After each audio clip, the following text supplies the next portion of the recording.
मैं घबराकर नींद से उठा और देखा कि मैं एक मशीन के शरीर में कैद हो चुका था। मैंने तुरंत अपनी बाजू ऊपर की और जहाँ पहले मेरा हाथ हुआ करता था वहाँ अब एक रोबोटिक हाथ लगा हुआ था। लेकिन तभी मेरी नजर सामने पड़ी और मैंने शीशे में अपना ठंडा धातु से बना चेहरा देखा। मैं पूरी तरह टूट गया। मैंने अपने चेहरे की धातु की प्लेट को नाखूनों से नोच नोच कर उतारने की कोशिश की, लेकिन वह जरा भी नहीं हिली। तभी बाहर से कुछ आवाजें सुनाई दी। मैं लड़खड़ाते हुए रोशनी की तरफ बढ़ा।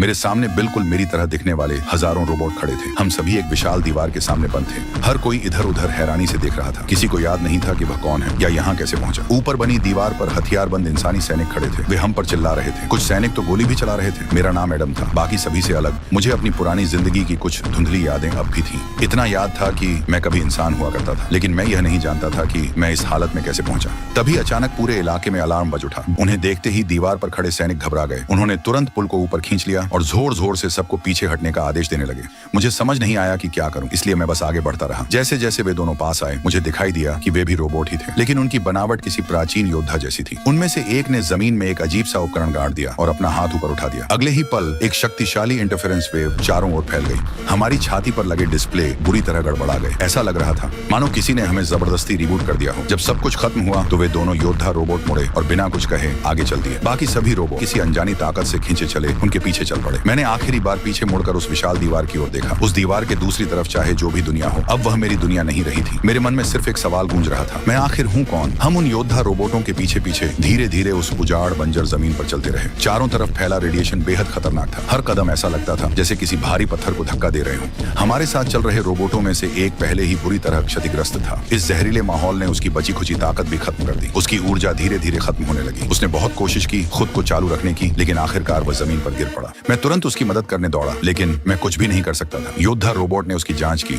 और वही बात कही जो मैं पहले ही समझ चुका था। उसका सिस्टम पूरी तरह बंद हो चुका था और इस दुनिया में रोबोट का सिस्टम बंद होना ही उसकी मौत थी। योद्धा रोबोट ने मुझे आगे बढ़ने का इशारा किया। मैं चुपचाप उसके पीछे चल पड़ा। काफी देर बाद हम एक बड़े से कंपाउंड के सामने पहुंचे। जैसे ही वहां के पहरेदारों ने उन योद्धा रोबोटों को देखा, उन्होंने तुरंत गेट खोल दिया। जब हम सब अंदर इकट्ठा हो गए तब पहली बार उस योद्धा रोबोट ने हमसे बात की। उसने हमें एक ऐसा सच बताया जिसने हम सबको अंदर तक हिला दिया। हम सब कभी इंसान थे। जो भी इंसान कानून तोड़ता था उसकी याददाश्त मिटा दी जाती थी और उसकी चेतना को एक मशीन के शरीर में स्थानांतरित कर दिया जाता था, क्योंकि एक इंसान के अंगों से 10 दूसरे इंसानों की जान बचाई जा सकती थी। धरती इतनी ज्यादा बर्बाद हो चुकी थी कि मानव जाति के बचने का यही एकमात्र तरीका बचा था। जो रोबोट नियम तोड़ते थे उन्हें इस उजाड़ बंजर इलाके में निर्वासित कर दिया जाता था। तभी वहाँ एक रहस्यमयी व्यक्ति आया। उसका नाम था जैंग। योद्धा रोबोट ने बताया कि वह किसी भी इंसान के मन और उसकी यादों को आखिरी विवरण तक पढ़ सकता है।